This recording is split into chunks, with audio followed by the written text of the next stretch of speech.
Happy hour, Friday happy hour chats. Once again, I'm sorry we don't have Morgan. Morgan is dealing with her stuff at Construction to Style. Her right hand lady, Jordan, last day is tomorrow. Jordan, I know Morgan appreciates and loves everything you've done, and we also want to wish you the best of luck on whatever endeavors next. And yeah, so Morgan's not available either, both emotionally and physically. She's not available right now. So we got Kirsten, and Kirsten is one of our contributing writers. She has contributed one piece called Mental Health and Addiction, or is it Addiction and Mental Health? It's one of the two. Mental Health, it's one of the two. We're going to put a link in the bio. We're also going to put it at the top on the Resilience to Reform main page. Either way, mental health and addiction, we're going to talk both about them today. And so let's kick it off. You ready? Ready? All right. Go. So first off, okay, so in your piece, you talk about, so Kirsten has over a decade of sobriety. She's 34. She got sober when she was 23. Mm-hmm. And she was ready to give that up. So she was at a point, or she was at a place in her life where, you know, what you're looking at is the last ditch effort. Yeah. Okay, so just talk about that. Talk about where you're at mentally. So I went on a long journey of trying to figure out what was up with my mental health, and I didn't know that that's what it was for a while. I got sober at 23, like we said, and I got diagnosed with a whole bunch of things. ADHD, depression, anxiety, a nice little list. But a lot of the treatments, especially the medication, did not help. It made it worse. Okay. So I gave that up, tried a lot of other things. And some Such seasons, I tried video games. Okay. That was my favorite. I tried meditation. I tried a lot of faith-based things. Sleeping. I tried sleeping, which all helped to a degree, but would kind of peter out after a while or just get really exhausting. Okay. And I did this for about a decade, and my mental health symptoms continued to get worse. I would go in these long cycles of high productivity to the point where I would have half-done projects, or I would have a mentality of being able to accomplish more than I was actually able to, and not just to a normal degree, but like to a scary degree. And then I would go into these long seasons of depression where it was hard to get out of bed in the morning. Man. So that kind of came to a head a year ago, where I really felt like I couldn't cut it no matter what I tried. And that's when the temptation of drinking again really hit me, and it hadn't been a part of my life. Like, that temptation hadn't really been a part of my mentality since 3 or 4 years into sobriety. Okay. So, yeah. All right. Was it, so something else you talk about in your post is just walking away. Yeah. Just going on a walk. I mean, that part was powerful for me because I have a daughter, and I've also been to a point where I'm so far gone that I could put myself in your shoes and make that a reality for me. Yeah. So kind of talk about where you were at there. So something I've come to understand about like a suicidal mentality is it's not necessarily there are squirrels fighting behind us. Or mating. It's not necessarily you have a plan and you get an instrument of whatever you need to help you. But it's more of an attitude of believing that the world and the people in it will be better off without you there. And that is kind of the mentality that I fell into, and that's when I started to fantasize about just going for a walk and never turning around. Man. So it wasn't just literally, it was also figuratively. Yeah, so I mean, there was also the suicidal thoughts there. Yeah, during a lot of that time, like those other things that I tried to kind of manage my mental health, a couple of them were, going on really long drives by myself, going on really long walks by myself, and that kind of started to be a fixation for me. Okay. Obviously you didn't do that. Mm-mm. You also talk about being angry at God. Was that part of that whole moment then too? Yeah, I mean, Because I know your faith is strong. Yes. And you come from a family with very strong faith. Mm-hmm. Was it your expectations that he wasn't coming through with, how life should be, or where was it? Yeah, it was a little bit of that.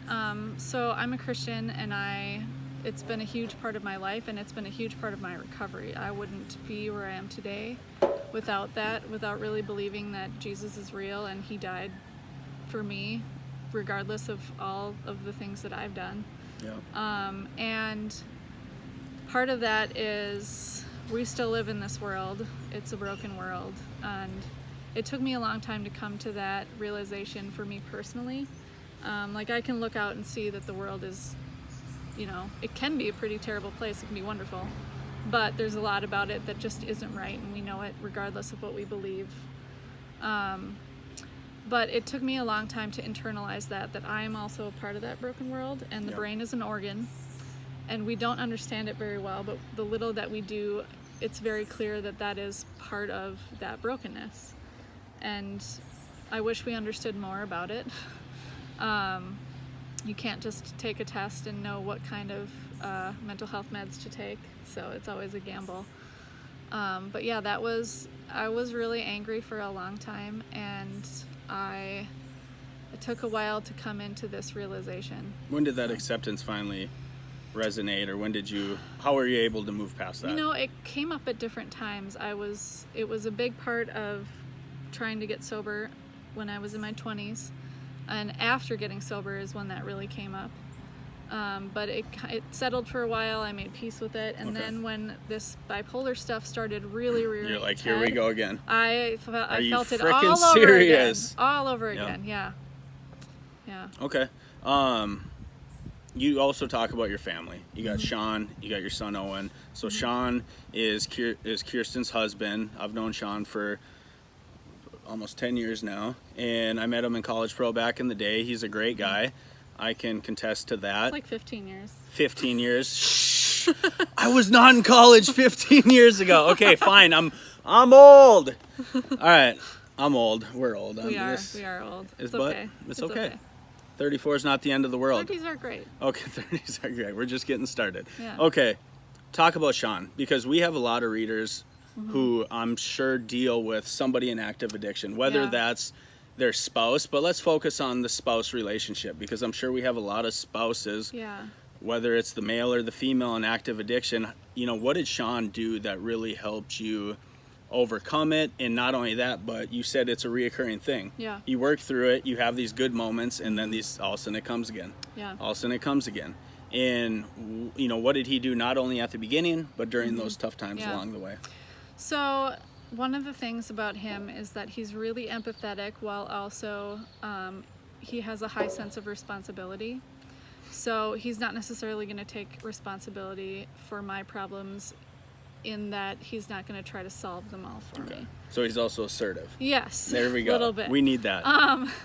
As addicts, we need that. A big pitfall for people helping others in addiction is becoming a codependent. Yes. And really enabling them in their addiction, just because of this fear of them failing again or falling into an even worse lifestyle. I know I have known a lot of people who, let their child who's in addiction, kind of live in the basement, and then and it just becomes. Or you're going to keep paying their rent, or you're going to keep bailing them pulling out their weight. Yeah, and I suppose with the spouse it's the same thing. Yeah, and I can totally understand the desire to do that, and I think he could too. But it's probably easier in the present. It feels easier and it feels right in the moment, but really it does more damage in the long run. So one of the things he did really well was he sat me down when we were in our 20s, and he said, I love you, but I cannot be your therapist. You need to get professional help, and I will be here for whatever they need me to do. Yeah. So that's when I went to a psychologist, one of the two, and they, started interviewing me about my life habits, particularly about drinking, and that was about a 2-minute conversation, and she said, you need to go in and get an assessment today. Okay. So that's when I went into rehab, and then after that, things got really hard, because now I'm living sober and trying to figure out what that means. And I've had a drinking problem since I was 15. So I really, and there's kind of this belief that once your addiction starts, that's when your emotional maturity stops.